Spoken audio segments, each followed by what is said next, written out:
नमस्कार मित्रों, नया दृष्टिकोण चैनल में आपका यूट्यूब पोर्टल में स्वागत है। मैं दीपक कुमार, प्रमुख नया दृष्टिकोण यूट्यूब पोर्टल। आप लोगों ने कई दिनों से देखा कि नया दृष्टिकोण यूट्यूब पोर्टल के जो टीम है वो अभी नागपुर शहर में, नागपुर सिटी में डेरा डाली हुई है और हम लोग यहाँ के जो 20 नवंबर को जो आगामी विधानसभा चुनाव है उस पर अपनी पैनी नज़र बनाए हुए हैं।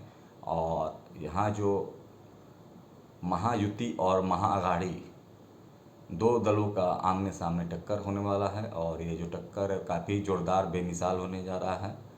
चूँकि इसमें मामला अभी बराबरी पे चल रहा है, लेकिन आप लोगों ने ये भी देखा कि लोकसभा चुनाव में ठीक परिणाम जो था उलट हो गया।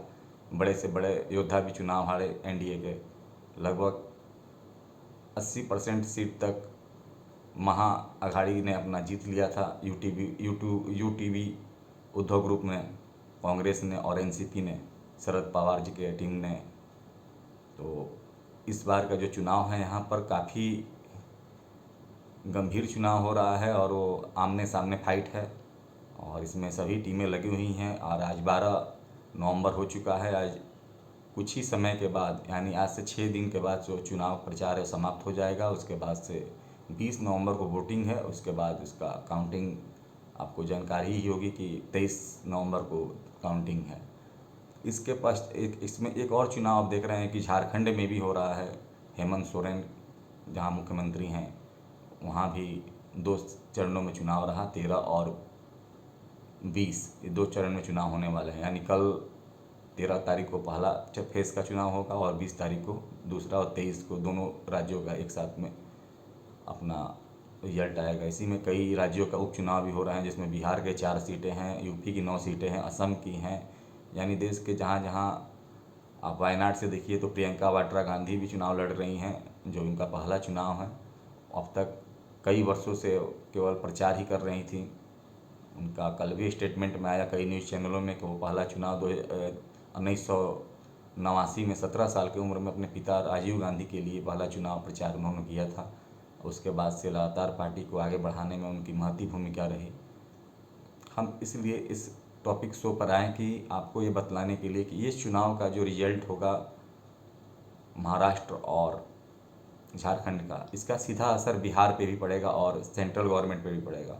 क्योंकि आप लोगों ने देखा कि किस प्रकार 2024 के लोकसभा चुनाव में जो पूर्ण बहुमत की सरकार थी वो छिन्न भिन्न हो गई और इसमें टीडीपी और बिहार के नीतीश कुमार के जो सांसद रहे हैं, इन लोगों को जोड़कर और कुछ निर्दलीय या छोटे दल के सांसदों को जोड़कर सरकार बनाया गया, लेकिन इसमें पूर्ण बहुमत नहीं मिला है।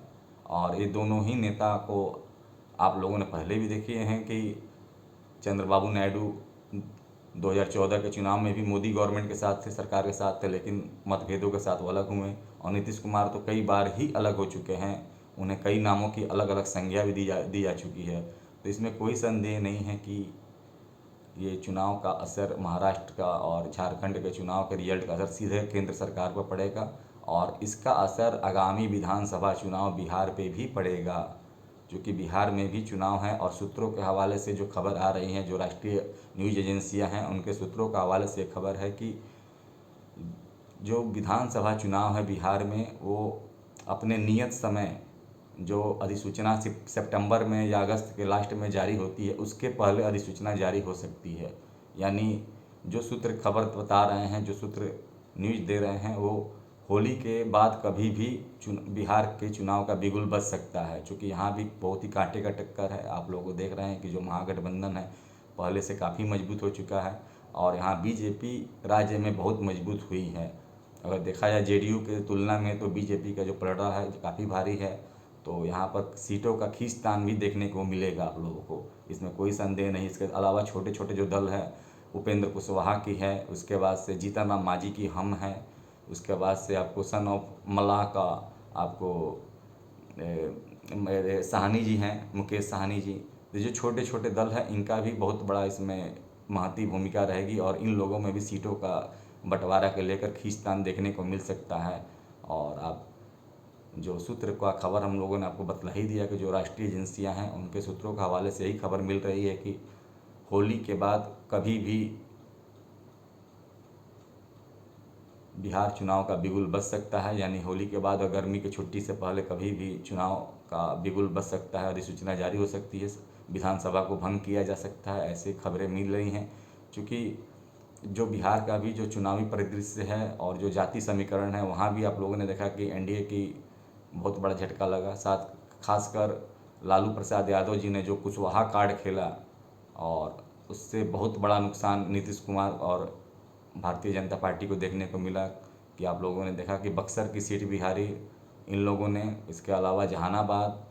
इसके बाद आप लोगों ने देखा कि किस प्रकार मैंने जो जो मेन मुख्य सीटें थी, आप लोगों ने देखा कि सासाराम से भी जो 2 बार के सिटिंग कैंडिडेट थे वो हारे। औरंगाबाद से 2 बार से सुशील कुमार सिंह जी एमपी हुआ करते थे, वो भी हारे।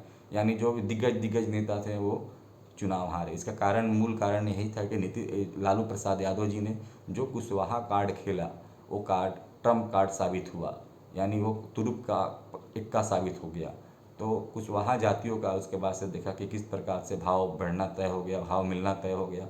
उसके बाद नीतीश कुमार जी ने भी आगामी अपना जो विधान परिषद की एक सीट का चुनाव के लिए देखें कि सीधे भगवान सिंह कुशवाहा को आगे किया गया, जो पूर्व में जगदीशपुर के विधायक हुआ करते थे और 2005 के कैबिनेट में वो ग्रामीण विकास मंत्री भी हुआ करते थे, तो उनको भी आगे लाया गया। फिर आप लोगों ने देखा कि अभी तुरंत मोदी सरकार ने भी जो 2 राज्यसभा सीट का चुनाव होने वाला था बिहार में, उसमें से एक सीट उपेंद्र कुशवाहा को दिया गया।